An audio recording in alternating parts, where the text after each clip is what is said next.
Hey, what's going on, everybody? Welcome back to the channel. Today on this episode, I wanted to kind of clarify some of the things that I'm looking for this time of year as far as location for bass, especially on the TVA. This kind of rings true for most of the different lakes on the TVA, if not all of them pretty much.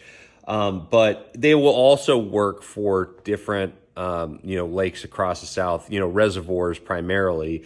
I'm not sure about natural lakes, and I'm not sure about natural non-dammed river systems. I'm not 100% sure on those, just because I don't get to fish them that much. I know if I go down to Florida, it's not really necessarily the case, except for some lakes. Actually the Butler chain and some of those deeper, clear spring-fed lakes, this does kind of ring true. So what I'm trying to say is, for the reservoirs around here, it definitely works, but it may work on your fishery as well. Before we get started on this, though, I just want to remind everybody that if you're looking for ways to support this channel, number one, just commenting, sharing, and liking these videos is a great way to support this channel. I really appreciate everybody that gives me feedback. I get some great feedback. Like just today, somebody was telling me how much they appreciated the info that I put out there. And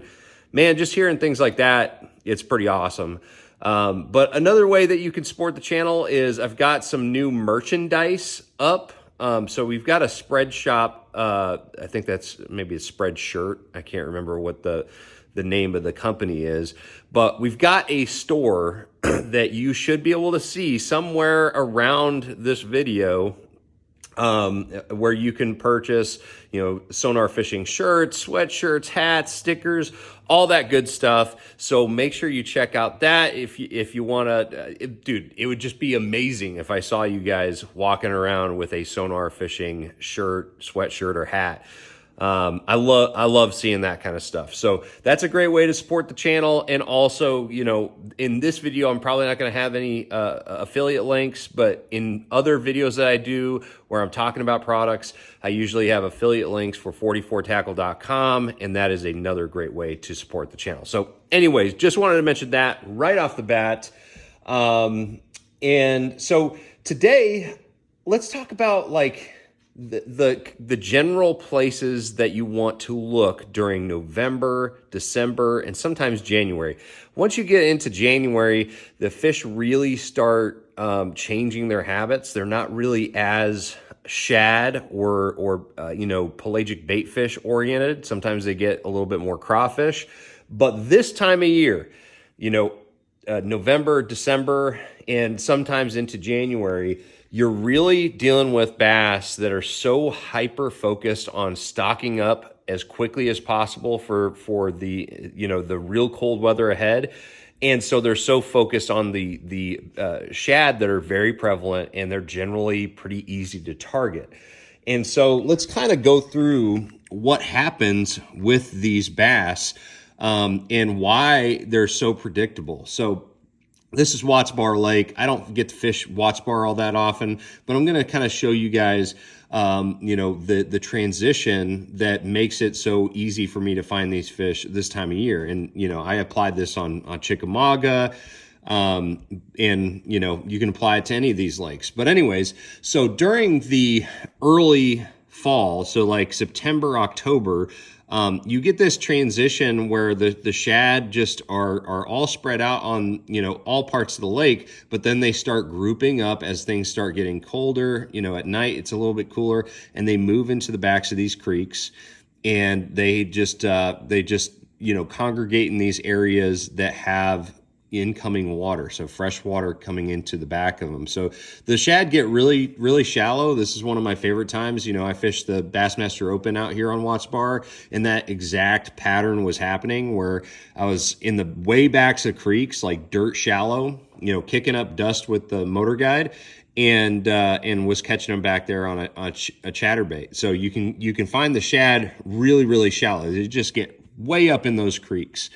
However, once the nights start getting really cold and you start having your first freezing or sub-freezing temperature nights, that's when the shads start vacating the shallows. Let's see if we can find another creek that looks like a good, like this one right here.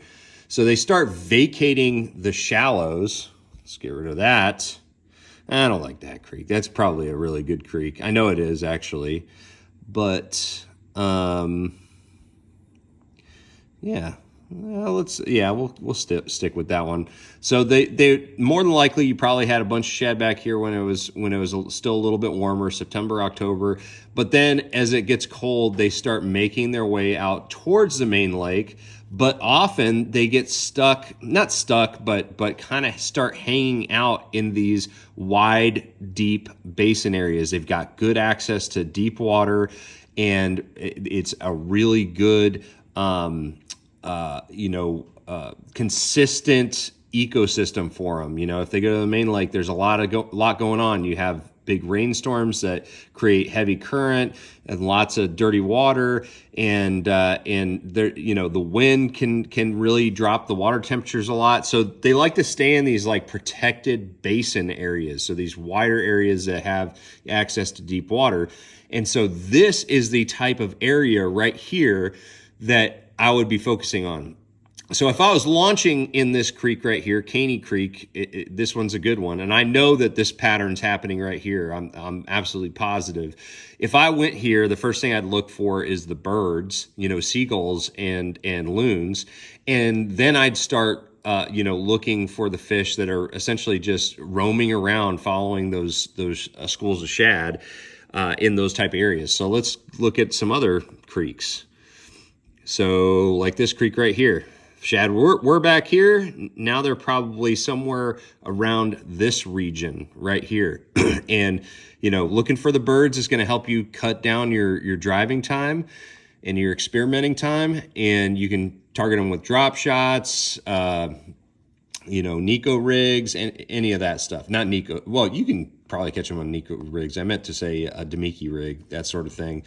And I've done very well, like 5 years ago when I moved, or 7 years ago when I moved to Lake Chickamauga, I actually did very well with 2D sonar doing the same thing. So you don't need forward-facing sonar. You can do 2D. Same thing in this creek, man. They're back here. They're probably back in all these little pockets and stuff. But now the shad is right here, more than likely. And so the bass are going to be out there too. And the hard part is that these fish are going to be primarily suspended, roaming around. So it's not like you're going to be able to go to the same exact spot day in and day out and catch those fish in the same exact spot. You got to kind of watch what's going on with the birds and everything and follow those fish around in those basins. So anyways, I just wanted to go ahead and kind of clarify when I'm talking about basins, this is what I'm talking about, is those deeper areas where it gets wider in a creek and you've got deep water access, but wind isn't going to affect it as much as, like, say, the main lake or something like that.